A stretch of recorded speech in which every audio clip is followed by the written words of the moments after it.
Chi-ka Harada is a life coach and speaker who specializes in helping people create lives that feel as good as they look by stepping into radical self-trust and embodying bold communication.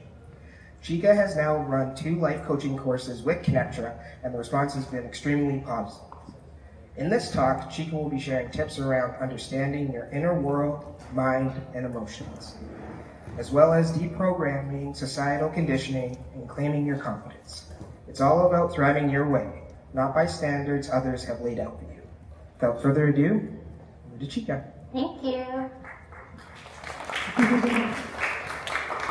Hello everyone. Well, as you already know, my name is Speaker Harada, also known as the Hypnotist Healer, and I'm here to talk to you today about the inner work of thriving. But before I get started, I just wanted to tell you a little story about a girl who just wanted to be normal. She wanted what a lot of us want, to fit in. There was just one small problem though. She was disabled. But that didn't stop her, because she was determined. In high school, she wore what the popular girls wore. And if you guys remember the era of Britney Spears, that was ultra low rise jeans and crop tops. Yeah. But of course, she made sure to cover up her arms and the big scar on her lower back with an open cardigan. She thought that if she could just hide her differences, that she would finally be accepted, finally fit in. But here's the thing. She was never meant to fit in. She was meant to stand out. Born to be different. Born to walk the path of learning how to love her body, speak her truth, and thrive in a world that was not built with her in mind.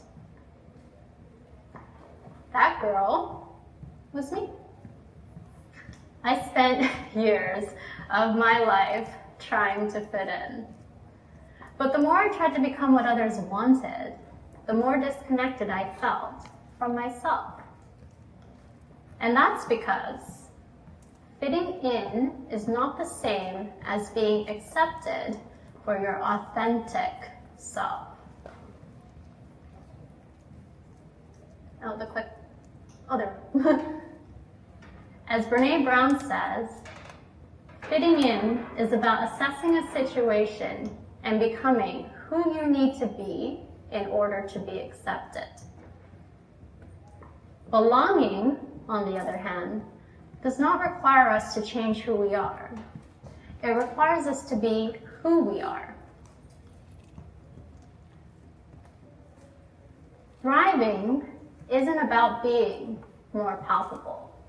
It's about being more you, and that starts with understanding your inner world. And once you start getting curious about your thoughts and some of your feelings, you'll find that so much of it isn't actually you. It's programming. Because the subconscious mind is actually so easy to influence. I'm going to stand here. So, from the moment we're born, our brains are downloading software. Every experience, every interaction, every message from family, school, media, forgot to add religion in there, it's all programming us, right? What we see, what we hear, what gets praised, what gets punished, and what gets shamed. Our brains are like computers, constantly running scripts in the background. And the most wild part is, most of it, we don't even choose. And the majority of that programming, it happens before we're even 7 years old. So if we don't pause to examine these scripts, we risk living by someone else's rules. building someone else's life, trying to fit into a box that we never consciously agreed to. Now, if you grew up disabled, like I did, the programming is even more intense because it's not just the regular patriarchal programming of, be pretty, be quiet, right? Especially if you're a woman. It's also, you're broken, you're a burden. You'll never be enough unless you overcompensate. You can't do that. People like you don't get to be successful, happy, or thrive.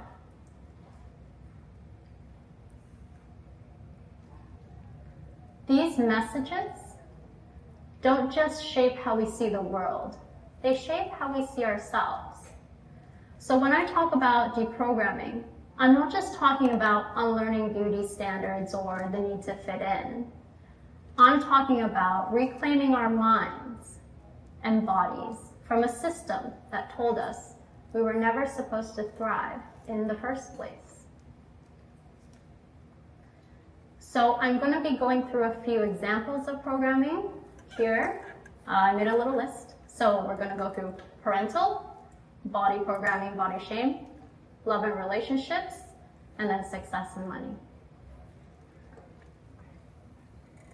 So we'll start with the first one, parental. Right? So if you grew up with a disability, chances are you had an overprotective parent. Right? Or parent, whichever. Right? Now, all parents can be protective. It is part of the job, obviously. But when you have a disability, that protectiveness gets dialed up to 100,000, million. Right? It's love, yes, but it can be smothering. It's the kind of love that wants to shield you from the world, to protect you from pain, from failure, and disappointment. Which, it's not what they're trying to do, right? But it can send messages like, you can't handle this, you're fragile, you need help with everything, the world is dangerous, and you shouldn't risk stepping outside your comfort zone. And when you hear that enough times, you start to believe it. But obviously this is not about blaming our parents. Most of them were doing the best that they could with what they knew, loving us in the only way they knew how. Many of them were never taught was how to co-create autonomy with a child who has a disability. So instead of asking questions like, how do you feel about this? What's important to you here? Do you want help with this, or would you like to try it on your own first? Is there a way I can support you without taking over? What does independence look like for you? So instead of those questions, we get this. What do I think is best for my child? What's the safest? What's the most manageable? How do I protect them? But over here, in this space, our voices often get left out of the conversation.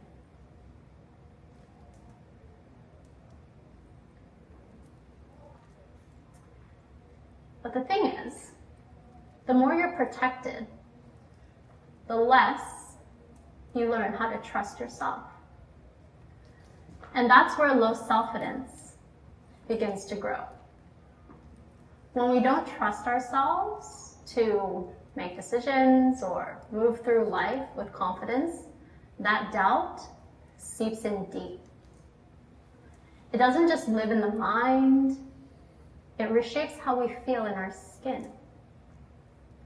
Research shows that low self-trust and self-worth are directly tied to negative body image. When we start to believe we're not enough, we often turn that judgment inward onto our appearance. our bodies, and our existence. So, with body shame, we already know how much pressure regular, able-bodied women face to meet impossible beauty standards.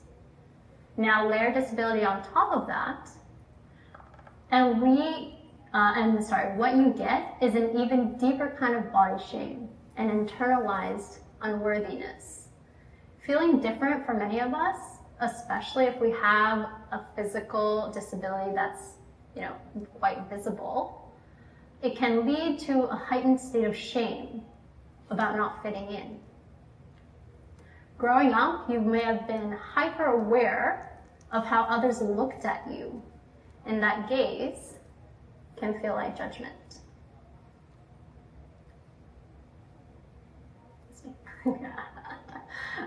These external messages often translate into an internalized belief that something about our body needs to be fixed, hidden, or altered. It might show up as avoiding looking at ourselves in the mirror, covering up certain parts of yourself, like I did with that cardigan. I have a picture of me there in high school wearing that. I wore that pretty much almost every day. I swapped between that cardigan, and like a blue zip-up hoodie thing. But anyways, yes, covering up certain parts of ourselves or feeling out of place in spaces like swimming pools, gyms, or even in the bedroom. So one of the main core aspects of thriving as a person with disability is unlearning the shame that we've inherited. The goal isn't to fix our bodies or change them in any way, but to unshame them. Unshaming means stripping away the guilt, the hiding, the not enoughness. It's about seeing your body as it is. Beautiful, worthy, and sexy as hell. I personally started my unshaming journey back in 2019. At the time, I had launched a fashion brand called Little Cheeky Bits, and I was making festival wear. I'm not sure how many of you go to festivals, but if you know, you know. But yeah, so I was making furry leggings, vest headbands, and eventually nipple pasties. But here's the thing. I wasn't modeling my own designs. I kept asking friends to do it. And honestly, they looked amazing, honestly. But one day it hit me. I was still hiding. Still afraid to be seen. Still outsourcing confidence while I stayed behind the camera. I wasn't embodying my own brand message of body positivity and self-love. That did not sit well with me. So, I got in front of the camera. I faced my fears and started modeling my own designs. And when I did that, I didn't just unshame my body for myself. I unshamed it for every disabled woman who's ever felt the need to hide her body. Now, I'm going to get into love and relationships, right? Because body shame doesn't stay locked inside of us. It follows us into intimacy, into conversations, into every place we try to be loved. It's not just about how we dress or pose for pictures. It's how we let ourselves be loved, or more often, how we don't. When you've internalized the idea that your body is wrong, or too much, or not enough, that belief becomes programming. That voice in your head that says, it's fine, just let it go. Don't be too needy. If you ask for too much, they'll leave. Be grateful. Most people wouldn't even be interested in you. These aren't just thoughts. These are neural pathways, grooves in your brain created from years of messaging telling you that your body doesn't meet the standard. That programming shapes how we date. It shapes who we tolerate. And it shapes what we believe we have to trade in order to receive love. It can make us overfunction in relationships, put others' needs first, or stay in situations where we're being half loved or not loved at all. Deep down, a part of us is still trying to earn worthiness, trying to prove we're worthy of love. We've been conditioned to think we should be grateful for any attention, to accept crumbs of affection, to hide our needs, our desires, and our true selves. But we have the power to change that. Research shows that disabled women are nearly twice as likely to experience abuse in their lifetime than non-disabled women. This is not shared to shock you, but to shine a light on why our inner healing and thriving isn't just personal, it's political. Because when disabled women are more likely to experience abuse, it's not just a personal problem. It's a reflection of a society that sees us as less valuable, less powerful, and less worthy of safety, love, and respect. This is why reclaiming our confidence, our voice, and our boundaries isn't fluff. It's a radical act. When we do the inner work of thriving, we're shifting what's possible for ourselves and the next generation. So I want you to see it as your job to reclaim your voice. It's time we start asking for what we want and need in relationships. You don't need to settle for anything less than you deserve. We are worthy of love that sees us fully, love that asks us what we need and listens when we speak it. When we begin to demand that kind of love and do the work of understanding ourselves, learning healthy communication, speaking clearly and directly, we set the tone for what relationships should look like and call in partners who love us and respect us as well. So let's stop accepting love that treats us like an afterthought. Let's start choosing conscious relationships rooted in respect, balance, and real partnership. Because once you reclaim your voice in love, you start using it everywhere. At work, in your friendships, with family as well. And that voice, that's the same voice that asks for more. More honesty, more care, more pay, more life. Because that voice doesn't just shape your relationships, it shapes your future. Now we're going to get into success and money programming. So most of us weren't taught to chase our dreams. We were taught to survive,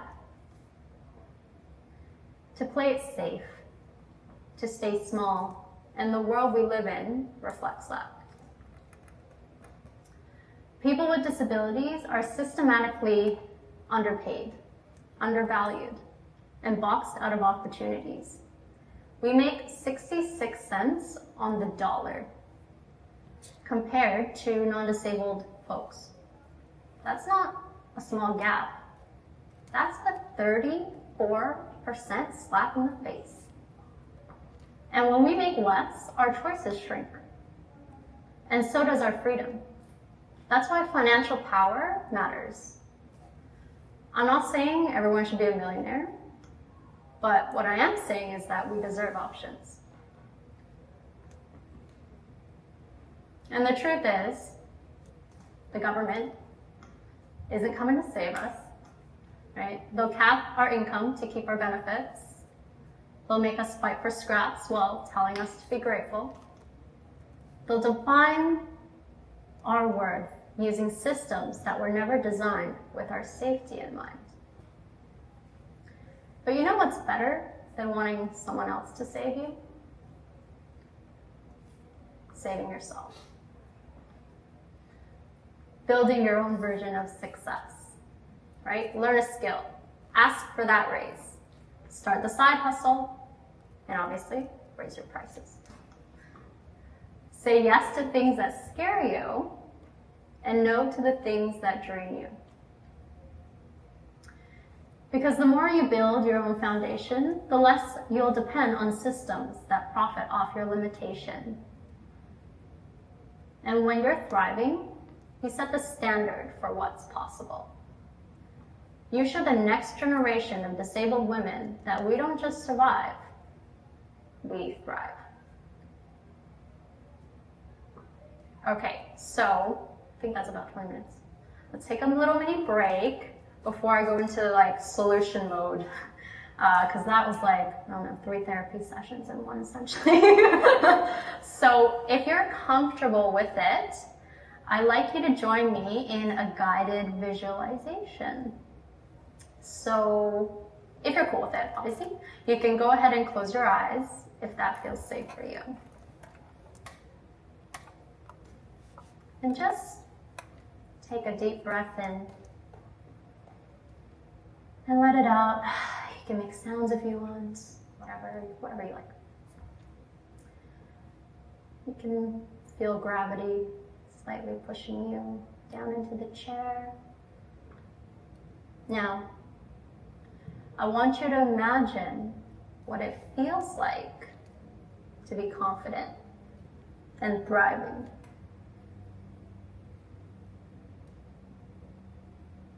How do you move when you're in that energy?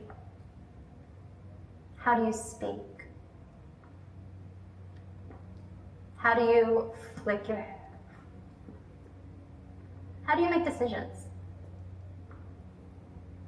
Take notes, baby, because this version of you, the one who's confident and thriving, they already exist inside of you. And all you have to do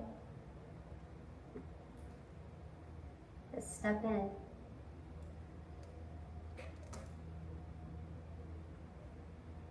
Feel how good it feels to be confident and thriving. Then, whenever you're ready, you can go ahead and open your eyes. Because now we're going to talk about how you get from here to there, from surviving to thriving. So now let's dive into how I began to deprogram those beliefs and how you can too. At first, I thought I had to become someone else entirely. But the deeper I went, the more I realized this isn't about discovering something new. It's more like a remembering. Not a new idea, but a return to truth. A coming home, if you will. Because in many ancient cultures, disabled people weren't looked down upon or pitied. They were respected. In Egypt, we were advisors and artisans. In indigenous communities, we were spiritual guides, portals to higher elevation. There were tribes where people with mental or physical differences would often become shamans, healers, keepers of profound wisdom. It's only in recent history that disability became something to hide or fix. Maybe it's time we remembered who the hell we are. So we'll go into deprogramming and the steps within that. There's 5 here. I'll be going over every one of them. So the step 1 is thought work. Thought work is a tool that you can use to elevate your life. It helps you to become even more self-aware so that you can catch yourself in cycles and break the patterns that are holding you back. Every thought you have creates a chain reaction in your brain and in your body. What you think directly affects how you feel, and it can also go vice versa. So this is the thought work model. I want to quickly show you what it is and how it works, right? You can take a picture if you want. Later, if you want copies of the slides, there'll be a way for you to do that. Right? But this is the thought work model. Okay, C stands for circumstance. T stands for thought. F is for feeling, A is for action, and R is for result. So I've made like a mock-up model here. So what we do is we name the circumstance. So I used finding a partner, so dating, right? Who doesn't like dating? Maybe some of us find it annoying, who knows? Right? But finding a partner, right? So what is the thought that some of us may have? The thought at the T line there, right, is no one wants to date me. So when you're having that thought, how do you feel? That's the next line down, the F line, right? So when you have that thought, you would feel perhaps sad, hopeless, shame, unworthiness, right? So you fill in that line there. And then you go down to the next line, A for action. So what do you do? What actions do you take when you feel like that? When you feel sad, hopeless, shame, and unworthiness? Maybe download dating apps and then delete them. Avoid dating or real connection. You stay home, say yes to anyone that shows even like the slightest interest. The result, you stay single perhaps, end up with someone who is out of alignment or doesn't treat me the way that I want or treat you, right? And it reinforces the belief. So this is what I call the present model, so it would be the thought that you currently have. And then we create a future model, one where you consciously decide you want your brain to go, right? So in this model, same circumstance, finding a partner, dating, okay, but we leave the thought line empty, blank. And we can decide how we want to feel in this circumstance of finding a partner. So perhaps you would want to feel excited, hopeful, worthy, confident, okay? And then just like in the other model, you go down and fill out the action line. When you're feeling excited, hopeful, worthy, and confident, what do? You download the dating apps, if it aligns with you. Some people don't like them at all, so you don't have to if you don't want to, right? Or you go out and you be social. You say yes to dates. Show interest. Ask others to go out on dates. Ask important questions so you can discern whether or not this person is like a yes or a no. And what's the result? You have fun in the process. You meet new people. Maybe you meet someone you like, right? You start dating. You maybe even find your partner in crime.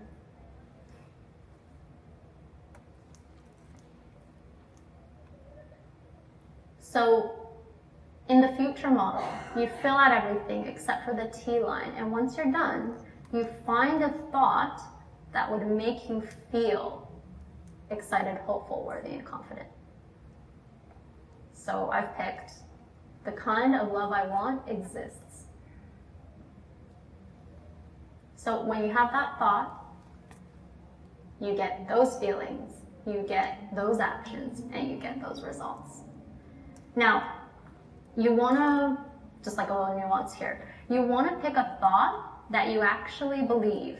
You don't want to go from like here all the way to over there, because how the subconscious mind works is that if you say something you don't believe, it'll automatically discount it. So you want to like do baby steps, right? So the kind of love I want exists. It's pretty neutral. It's pretty believable. But you always want to check to see if you believe the thought. So I just put them side by side, the present model and then the future model. So as you can see, the results are quite different just by changing your thoughts. And as I said, I put a little disclaimer underneath. Yeah, you just make sure to use a thought you believe in the future model, right? And then once you believe that one, you can go up to the next tier of whatever thought you want. Okay, moving on to step 2 is rediscover your emotional compass.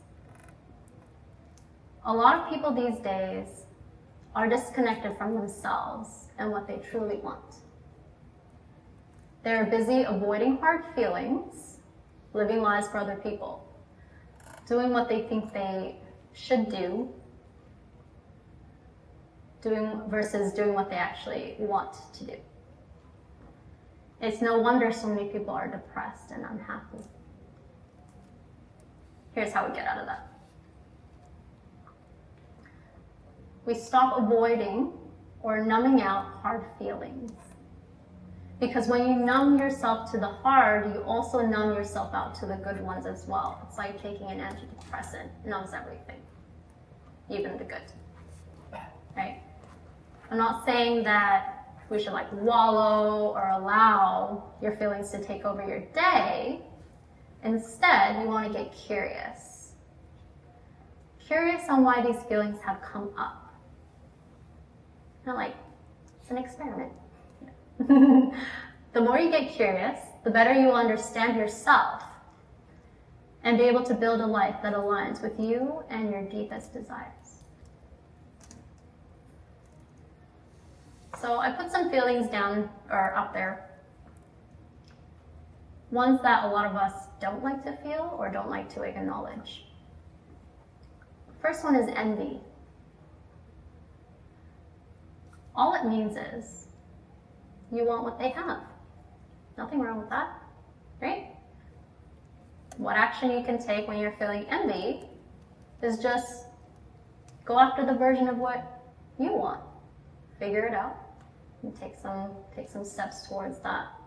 And if you're envy of someone and what they have or what they're doing, it's probably like similar, but you just want to check, right? Jealousy. All it means is you're afraid that someone will take away what you have. Nothing wrong with that, right? All you gotta do is just create some safety for yourself. In relationships, this can look like asking your partner for reassurance.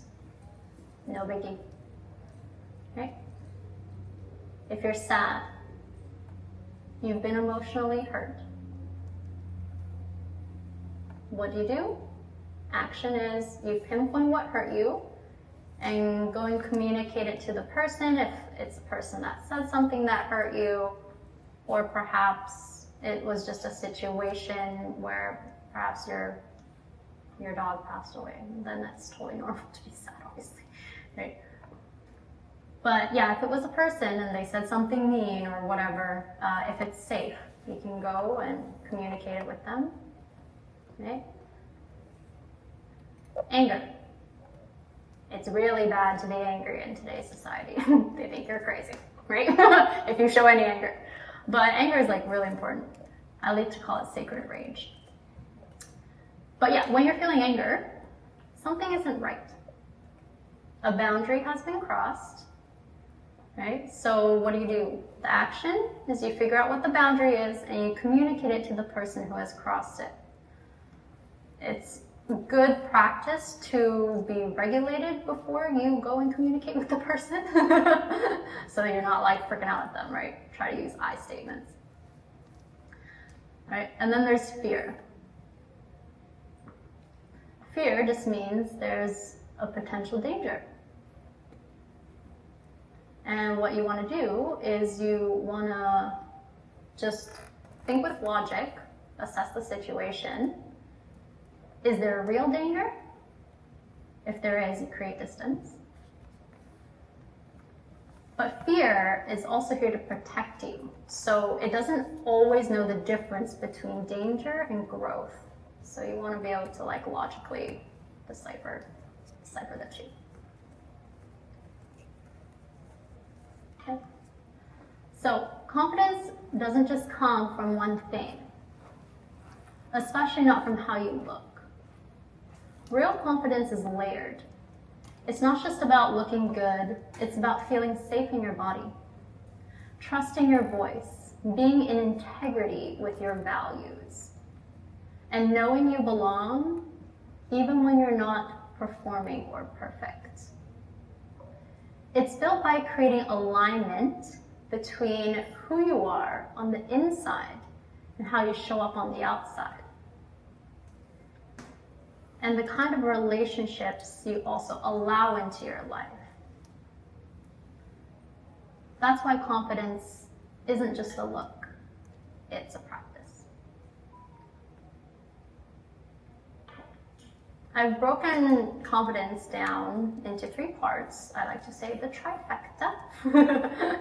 Right? So there's inner confidence, outer confidence, embodied confidence. And inner confidence is more about like mindset, self-love, self-trust, unshaming, and shadow work. Okay? Outer confidence is body language, modeling, doing those kinds of things like outer things. Self-care, boundaries, unlearning people-pleasing, and authenticity, learning how to be authentic. Embodied confidence is living in alignment with your values, taking aligned risks, even if you're scared, finding your tribe, and speaking your truth out loud. Outer confidence is how you show up, and embodied confidence is how you live your truth daily with courage and community. So I'm just going to go into the inner confidence a little bit. This is about, inner confidence is about having your own back and becoming your own soft place to land. A lot of us are really mean to ourselves in our brain, right? So you create a strong growth mindset. You can do anything as long as you take the time to learn and grow.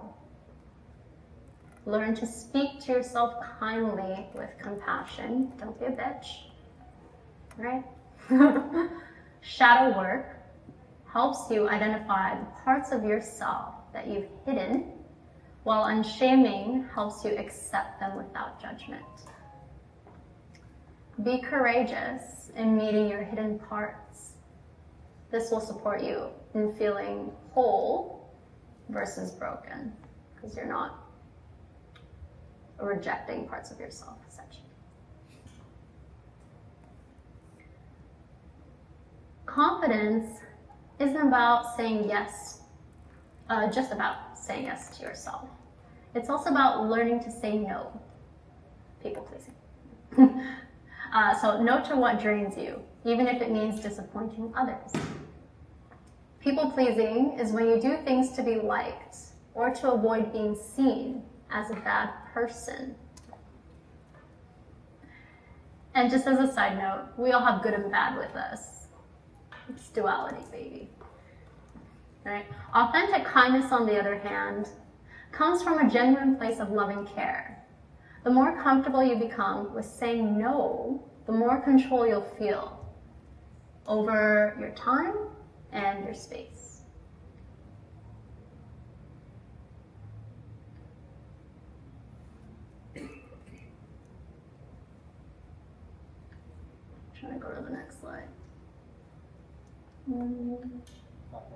It's not go. Not sure. Yeah, okay. Oh, there we go. Okay, so we're on to step 4 now, which is just slight. I like this one. So once you start doing the inner work of thriving, you'll notice you feel lighter, like you're vibrating at a higher frequency. And that's exactly what's happening. Because every feeling carries its own frequency. The deeper you go, the higher you fly. Because you're moving through the lower states. Right? Slaying just means owning your new energy and showing up fully as your true self, unapologetically and powerfully. Authenticity is the highest form of frequency, even higher than love. So as you can see in the diagram thingy, right, on the right, shame, guilt, and apathy, grief, and fear, they're all the lower states. So the trick is to get familiar with your shame. Become familiar with your guilt. Because the more you turn away from them and ignore them, the more intense it becomes. So you want to just face your shit, essentially, right? And then you can move through those states and elevate higher into desire, anger, pride, courage, neutrality, willingness. And it's interesting here, if you notice, that anger is actually a lot higher than shame and guilt. And a lot of the times when people start doing this work and start reconnecting with themselves, the first feeling they start to really feel is anger. I call that an awakening, the sacred rage. Okay, so now step 5. You maintain the momentum, you rise higher, and you share your magic. So nothing in life worth having, is easy. And thriving is no exception. This isn't just like a quick fix or a one-time thing, it is a lifestyle. One that is manifested by every decision you make on a daily basis. At times, I've just been on this journey for a while, so I know, right? It may feel like you're cycling through the same challenges, but growth is not linear. It's more like a spiral up, and it's just like messy and all over the place, right? But each time you come around, you have a new perspective because you're stronger, wiser. And when you choose to respond in a different way, that is growth in action. That's you rising higher than you ever have before. And then once you figure out something for yourself, share it. Doesn't have to be with a bunch of people. It could be with one person or a friend, anyone, right? Because I promise you that someone out there is struggling with the same thing that you did. This is how you find your purpose in life. Doesn't have to be big, doesn't have to be flashy. Right? Having a sense of purpose is strongly linked to increased happiness and well-being. Studies show that people with a clear purpose in life tend to experience lower levels of depression and anxiety. And they are also more resilient in the face of adversity. So just remember, confidence and thriving doesn't just happen overnight. They're a result of showing up for yourself again and again. So be patient, be kind, trust the process. Dedicate yourself to learning how to love your body, speak your truth, and thrive in a world that wasn't built with you in mind. Become the blueprint. Because this work isn't just about us. It's about building a path for the next generation, where people with disabilities don't just survive, we lead, we rise, and we shine. Let's make it our mission to thrive so that they know that they can too. And that's it, I'm done.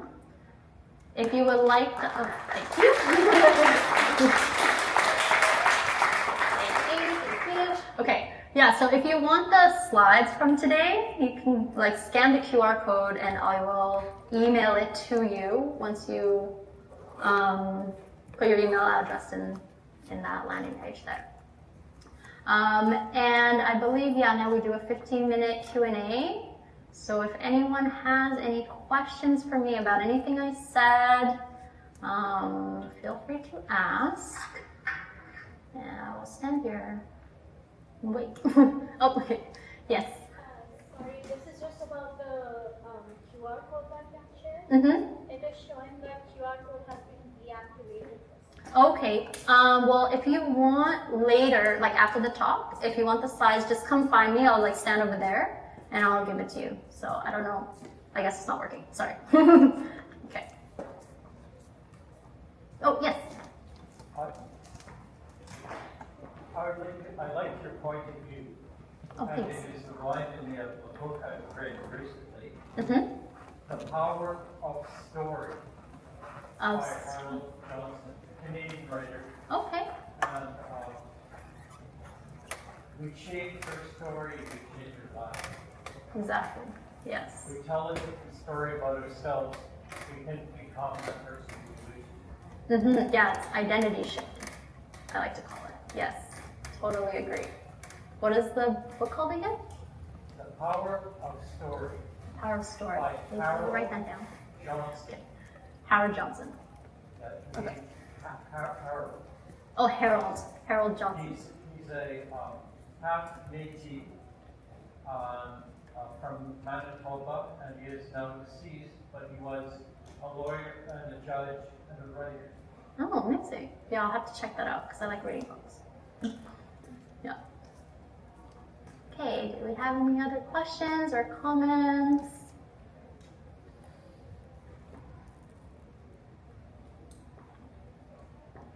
Yes, Thank you for your presentation. It's quite amazing. you're so welcome. What was your name? Margaret, my name is Margaret. Margaret? And I believe in narrative therapy. Sorry? I believe in narrative therapy where you tell your story, Mm-hmm. like how you told the story, Yeah. be able to know who you are. Yes. Because as you say, we are what we hear people tell us or what we have come to believe. But the way you're explaining, Mm-hmm. if you are able to get where you started, to know who you are, Yeah. then it can take away all the other information and messages people tell us that you can't, you will never succeed. Mm-hmm. But the reality is, you can. You can. But because you have listened to all these people's stories, then you become crippled in a way, even if you are okay. Yeah. So I appreciate that, and that's my interest in people recovering their story, people finding their own story, and be able to walk courageously and very proud of who they are despite the circumstance. Yeah, Thank you. exactly. You're welcome. Yeah, it's like you're the author of your own story. No one else gets to write it. Yeah. Mm-hmm. Okay, well, if there's no other questions or comments, I'll be over here. So if you want the slides, come find me and I'll figure it out. Okay, thank you.